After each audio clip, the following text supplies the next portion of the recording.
നമ്മുടെ ഫേസിലെ ചുളിവുകളൊക്കെ മാറ്റിയിട്ട് സ്കിൻ നന്നായിട്ട് ബ്രൈറ്റ് ആക്കാനായിട്ടും അതേപോലെ സ്കിന്നൊന്ന് ഗ്ലോ ആയിട്ടിരിക്കാനായിട്ടും അതേപോലെ തന്നെ ചിലരുടെ ഫേസിൽ നന്നായിട്ട് ഡ്രൈനസ്സും കാര്യങ്ങളൊക്കെ ഉണ്ടാവും. ആ ഒരു ഡ്രൈനസ്സൊക്കെ മാറ്റിയിട്ട് സ്കിൻ നന്നായിട്ട് സോഫ്റ്റ് ആക്കാനായിട്ടും സ്കിൻ എങ്ങാക്കി വെക്കും. ഇപ്പം ഞാനിത് വാഷ് ചെയ്ത് വന്നിട്ടുള്ളതാണ്. അടിപൊളി റിസൾട്ടാണ്. സ്കിൻ നന്നായിട്ട് ഗ്ലോ ആയിട്ടിരിപ്പുണ്ട്. അതേപോലെ തന്നെ നമ്മുടെ ഫേസിലെ ചുളികളൊക്കെ മാറ്റി. ഹലോ ഫ്രണ്ട്സ്, എല്ലാവർക്കും പുതിയൊരു വീഡിയോയിലേക്ക് സ്വാഗതം. എല്ലാവരും സുഖമായിട്ടിരിക്കുന്നെന്ന് വിശ്വസിക്കുന്നു. അപ്പോൾ ഇന്നത്തെ വീഡിയോ എന്ന് പറയുന്നത് നമ്മുടെ ഫേസിലെ ചുളിവുകളൊക്കെ മാറ്റാനായിട്ടും സ്കിൻ നന്നായിട്ട് ബ്രൈറ്റ് ആക്കാനായിട്ടും അതേപോലെ തന്നെ ടാനൊക്കെ ഉണ്ടെങ്കിൽ ടാനൊക്കെ റിമൂവ് ആക്കാനായിട്ടൊക്കെ പറ്റുന്ന നല്ലൊരു ഫേസ് പാക്കിൻ്റെ വീഡിയോ ആണ്. അപ്പോൾ ഈ ഒരു ഫേസ് പാക്ക് നമുക്ക് ഡെയിലി ചെയ്യാൻ പറ്റുന്ന ഫേസ് പാക്കാണ്. ഡെയിലി ചെയ്യുകയാണെങ്കിൽ നിങ്ങളുടെ ഫേസിലെ പിഗ്മെൻറ്റേഷൻ മാറാനായിട്ടും അതേപോലെ തന്നെ സ്കിൻ നന്നായിട്ടൊന്ന് ഗ്ലോ ആയിട്ടിരിക്കാനായിട്ടും ചുളിവുകളൊക്കെ മാറ്റിയിട്ട് സ്കിൻ എങ്ങാക്കി വെക്കാനായിട്ടൊക്കെ ഒരുപാട് ഹെൽപ്പ് ചെയ്യും. പിന്നെ നിങ്ങളൊരു 35 വയസ്സൊക്കെ കഴിയുമ്പോഴത്തേക്കും നമ്മുടെ സ്കിന്നൊന്ന് ഇടിഞ്ഞു തൂങ്ങാനൊക്കെ തുടങ്ങും. ആ ഒരു സ്കിന്നിനെ നന്നായിട്ടൊന്ന് ടൈറ്റൻ ചെയ്യാനായിട്ട് ഒരുപാട് ഹെൽപ്പ് ചെയ്യുന്ന നല്ലൊരു ഫേസ് പാക്കാണ്. അപ്പം നമുക്കിതെങ്ങനെയാണ് തയ്യാറാക്കുന്നത് നോക്കാം.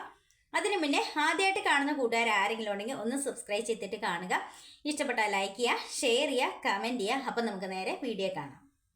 ഒരു ഫേസ് പാക്ക് തയ്യാറാക്കാൻ വേണ്ടിയിട്ട് നമുക്ക് വേണ്ടത് അരിപ്പൊടിയാണ്. അപ്പോൾ അരിപ്പൊടി നമുക്ക് എല്ലാവർക്കും അറിയാം സ്കിൻ നന്നായിട്ട് ബ്രൈറ്റ് ആക്കാനായിട്ടും അതേപോലെ തന്നെ സ്കിന്നിലെ കറുത്ത പാടുകളൊക്കെ ആണെങ്കിൽ അതൊക്കെ മാറ്റാനായിട്ടൊക്കെ ഒരുപാട് ഹെൽപ്പ് ചെയ്യും. അപ്പോൾ ഈ ഒരു അരിപ്പൊടി എടുക്കുമ്പോൾ നമ്മൾ നന്നായിട്ട് ഫൈനായിട്ടുള്ള പൊടി എടുക്കുക. എന്ന് വെച്ച് കഴിഞ്ഞാൽ പത്തിരിപ്പൊടി എടുക്കുക, അല്ലാതെ പുട്ടുപൊടി ഒന്നും എടുക്കാൻ പാടില്ല കേട്ടോ. അപ്പം ഞാൻ ഈ ഒരു അരിപ്പൊടി ഞാനൊരു പാനിലേക്ക് മാറ്റുകയാണേ. അപ്പം ഞാൻ ഇതേപോലത്തെ ഒരു പാൻ എടുത്തിട്ടുണ്ട്. ഇതിലേക്ക് ഞാൻ 1 സ്പൂൺ അരിപ്പൊടിയാണ് ഇട്ട് കൊടുക്കുന്നത്. റാഗിപ്പൊടിയാണ്. നമുക്ക് കൊച്ചുകുട്ടികൾക്കൊക്കെ കുറുക്കുണ്ടാക്കി കൊടുക്കുന്ന കുറുമ്പുല്ല റാഗി എന്നൊക്കെ പറയും. റാഗിപ്പൊടിയാണ് കേട്ടോ. അപ്പോൾ നിങ്ങളുടെ കയ്യിൽ റാഗി ഇല്ല എങ്കിൽ നിങ്ങൾക്ക് റാഗിക്ക് പകരം കടലമാവ് ചേർത്ത് കൊടുക്കാം. അപ്പം ഞാനിപ്പോൾ എൻ്റെ കയ്യിൽ റാഗി ഉള്ളത് കൊണ്ടാണ് ഞാൻ റാഗിപ്പൊടി എടുത്തിരിക്കുന്നത്.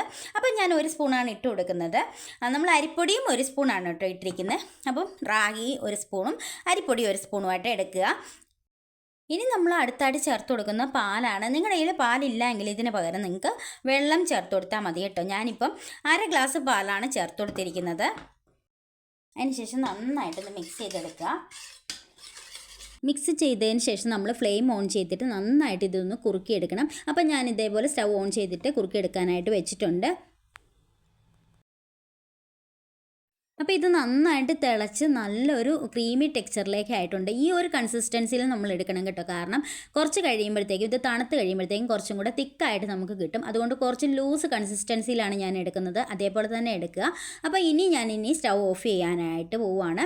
അതിന് ശേഷം നമ്മളിത് നന്നായിട്ട് തണുത്തതിന് ശേഷം വേണം നമ്മൾ യൂസ് ചെയ്യാനായിട്ട്. ഇതേപോലെ ലിക്വിഡ് കൺസിസ്റ്റൻസിയിൽ വേണം നമ്മളിത് തയ്യാറാക്കി എടുക്കാൻ വേണ്ടിയിട്ട് കേട്ടോ. ഇനി തണുത്തതിന് ശേഷം ഞാൻ കാണിച്ചു തരാം.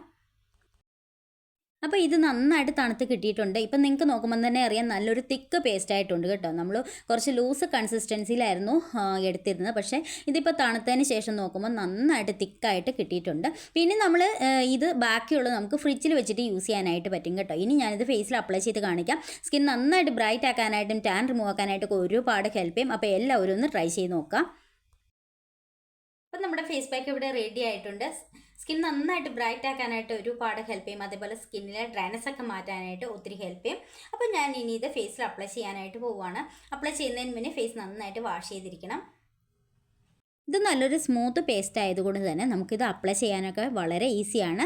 അതേപോലെ തന്നെ സ്കിൻ നന്നായിട്ട് ടൈറ്റൻ ചെയ്യാനായിട്ട് ഒരുപാട് ഹെൽപ്പ് ചെയ്യും. നമുക്കൊരു സ്കിന്നിലെ ഡ്രൈനസും ചുളിവുകളൊക്കെ മാറ്റിയിട്ട് സ്കിന്നൊന്ന് ടൈറ്റൻ ചെയ്തിട്ട് സ്കിൻ എങ്ങാക്കി വെക്കാനായിട്ട് ഒരുപാട് ഹെൽപ്പ് ചെയ്യും. അപ്പം നിങ്ങളൊരു 35 വയസ്സ് കഴിഞ്ഞവരാണെങ്കിൽ എന്താണെങ്കിലും ഇതൊന്ന് ട്രൈ ചെയ്ത് നോക്കുക. അത്രയ്ക്ക് റിസൾട്ട് കിട്ടുന്ന നല്ലൊരു ഫേസ് പാക്കാണ്. അപ്പം ഞാനിത് അപ്ലൈ ചെയ്ത് കഴിഞ്ഞു. ഇനി നമുക്കൊരു 20 മിനിറ്റ്സ് വെച്ചിട്ട് വാഷ് ചെയ്യാം. വാഷ് ചെയ്തിട്ട് കാണിക്കാം. അപ്പം ഞാനിത് വാഷ് ചെയ്ത് വന്നിട്ടുള്ളതാണ്. അടിപൊളി റിസൾട്ടാണ്. സ്കിൻ നന്നായിട്ട് ഗ്ലോ ആയിട്ടിരിപ്പുണ്ട്. അതേപോലെ തന്നെ നമ്മുടെ ഫേസിലെ ചുളികളൊക്കെ മാറ്റാനായിട്ടും ടാൻ റിമൂവ് ആക്കാനായിട്ടും സ്കിൻ നന്നായിട്ട് ബ്രൈറ്റ് ആക്കാനായിട്ടൊക്കെ ഒരുപാട് ഹെൽപ്പ് ചെയ്യും. ഒരുപാട് ഇൻഗ്രീഡിയൻസോ കാര്യങ്ങളോ ഒന്നുമില്ല. നമ്മുടെ വീട്ടിൽ തന്നെ കിട്ടുന്ന സിമ്പിളായിട്ടുള്ള ഐറ്റംസ് മാത്രമേ ഉള്ളൂ. അപ്പോൾ എല്ലാവരും ഒന്ന് ട്രൈ ചെയ്ത് നോക്കുക. ട്രൈ ചെയ്ത് നോക്കിയിട്ട് റിസൾട്ട് കമൻറ്റ് ഇടുക. അപ്പോൾ അടുത്ത വീഡിയോയിൽ കാണാം. ബൈ.